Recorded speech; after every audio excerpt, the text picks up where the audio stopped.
Depuis la saison 2012, le BMW Club Sport Trophy bat son plein dans le cadre de la compétition BGDC. Le principe de cette coupe monomarque est simple, offrir un maximum de plaisir à des coûts défiant toute concurrence, et ça marche. Le BMW Club Sport Trophy est en fait une série qui permet à tout qui le désire de pratiquer le sport automobile de manière professionnelle avec une voiture quasiment de série. Nous roulons avec des 325i de différents modèles, des E46 et des E90 et nous avons instauré une balance de performance de manière à ce que ces autos affichent des performances identiques. Ces voitures sont très fiables avec beaucoup de plaisir de pilotage, le tout pour un budget raisonnable. Lors des Coupes de Mété, le Club Sport Trophy s'est offert une première d'envergure. Sa dizaine de BMW 325i se retrouvant seul en piste pour 2 fois 120 minutes de course. Une opportunité que Jan Hoermans et ses troupes n'ont pas voulu laisser passer. Question d'image, mais pas seulement. C'est en effet la première fois de la saison que la possibilité nous est donnée de rouler seul. Le circuit de Mété affiche une longueur de 2 km, ce qui signifie que le peloton du BGDC aurait été trop important pour cette piste. D'où cette opportunité de nous produire en solo. Pour les pilotes, c'est très bien, car ils peuvent apprendre beaucoup en un minimum de temps, en suivant ou en précédant des autos similaires. Et le sympathique peloton de se mettre en marche une première fois le samedi après-midi, l'occasion de se rendre compte que ce BMW Club Sport Trophy accueille des gentlemen drivers, des pilotes débutants, des jeunes loups issus du karting, mais aussi des valeurs confirmées. Et quelles valeurs? Puisque sur le circuit Jules Tachny, le haut du classement allait rapidement être cadenassé par messieurs Fred Bouvy et Hino Kenis, excusez du peu. Parmi les animateurs de cette joute initiale, on pointait la 50 de Johan Lambrecht et du jeune Lorenzo Doniacuo. Hélas, sa cavalcade n'allait durer qu'une douzaine de tours avant que la boîte de vitesse ne montre des signes de faiblesse. À l'avant du peloton, les BMW 54 de Fred Bouvy et Pedro Bonnet et 52 de Hino Kenis et Christophe Deneve n'allaient jamais réellement se lâcher. Il fallait en fait attendre la deuxième heure de course pour voir le pilote de rallycross Pedro Bonnet prendre progressivement le meilleur sur Christophe Deneve, ce qui assurait une nouvelle victoire au bolide emmené par le multiple champion de Belgique sur circuit. C'est très amusant, c'est des voitures d'origine. Le budget, à mon avis, doit être très intéressant. Ça ne va pas coûter très cher. C'est très fun, c'est très prévenant, c'est pas du tout vicieux. Très chouette petite voiture.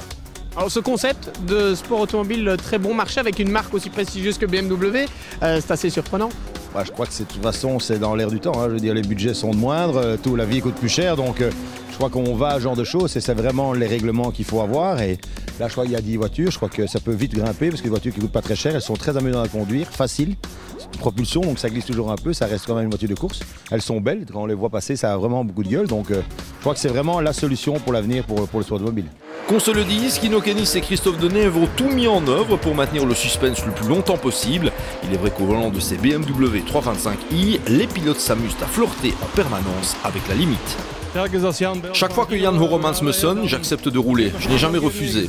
Je m'amuse beaucoup ici. En fait, c'est très excitant de flirter en permanence avec les limites de la voiture.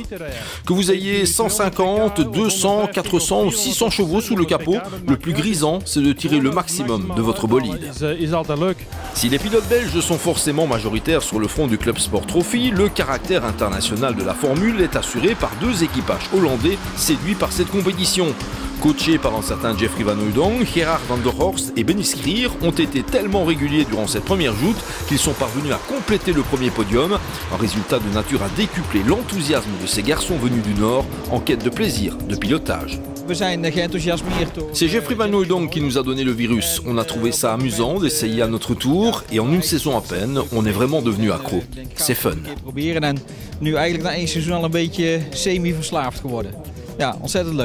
Très intéressant est le cas de la 49 engagée sous la bannière du Young Driver Programme. But de la manœuvre, permettre à un jeune loup issu du karting de découvrir le sport automobile sur circuit dans les meilleures conditions sous les conseils d'un coach. Et ça marche. À Mété, le jeune belge d'origine portugaise Filipe Teixeira Vieira, accompagné Alain Ferraille, avec en guise de premier résultat une superbe 4e place, la valeur n'attend donc pas le nombre des années.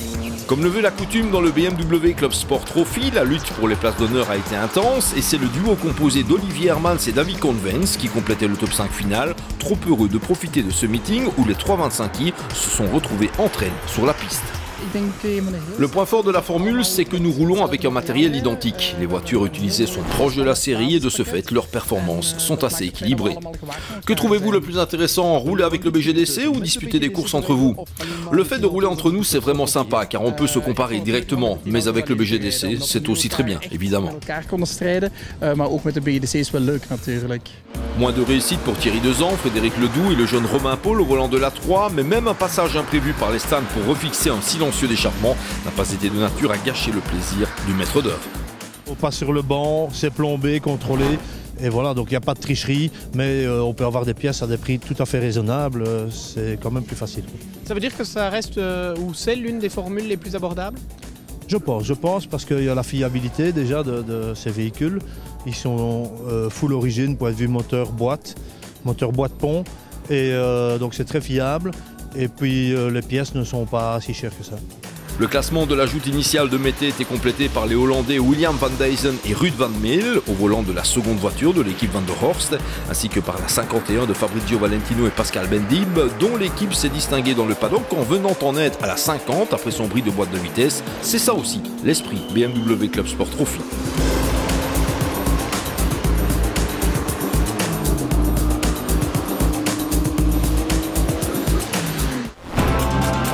On prend les mêmes et on recommence le lendemain avec encore et toujours la 54 de Bouvi Bonnet, la 52 de Kennis Denef aux avant-postes. Sauf que cette fois, les cadors de la coupe monomarque chère à Jan Horomans allaient devoir composer avec la 50 de Johan Lambrechts et Lorenzo Doniacuo, de nouveau en pleine forme mécanique.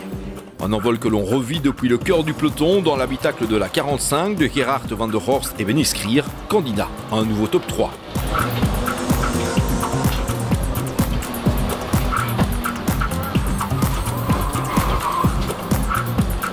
La seconde joute allait proposer un scénario identique à la première, sauf que cette fois, la 54 de Bouvier Bonnet était accrochée par la 50 du jeune Lorenzo Doniacuo et son compère Johan Lambrechts, qui n'allait concéder qu'une trentaine de secondes au terme des 2 heures de course. Assurément la performance du week-end pour cet équipage, représentant à merveille la philosophie du Club Sport Trophy.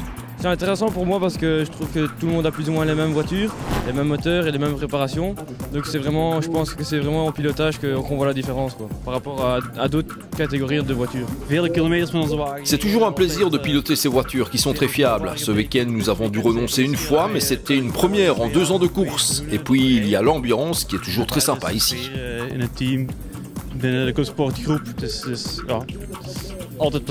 Devant, Fred Bouvier et Pedro Bonnet n'ont bien sûr pas laissé passer l'occasion d'ajouter une victoire à leur palmarès personnel, mais comme dans toute épreuve du BMW Club Sport Trophy, il a fallu se cracher dans les mains. Je suis ravi d'avoir pu rouler avec Fred Bouvier, c'est un pilote de grande expérience. Dans notre team, il y avait aussi un coach nommé Hino Kennis. On a vraiment passé un bon week-end en prenant notamment l'avantage sur Hino en deuxième manche. Nos 2 victoires constituent bien sûr une très bonne affaire dans l'optique du championnat. Vous êtes un spécialiste de rallycross, c'est plaisant de se retrouver sur circuit avec ce type de voiture. Ça c'est différent en effet. La puissance est beaucoup moins importante, mais c'est vraiment la formule idéale pour apprendre le pilotage sur circuit. Lors de la 2e heure de course, je me suis battu portière contre portière avec Lorenzo pendant près d'1 heure. Et ça, c'est comme en rallycross. Je me suis vraiment bien amusé. Nu in de tweede reeks heb ik met Lorenzo zeker 1 uur zitten vechten, deur aan deur. En dat was terug een beetje rallycross en ik heb me ontzettend geamuseerd. C'est la 52 de Hino Kennis et Christophe Deneve qui complétait avantageusement le top 3, mais cette fois, l'équipage a concédé une rotation complète au double vainqueur du jour.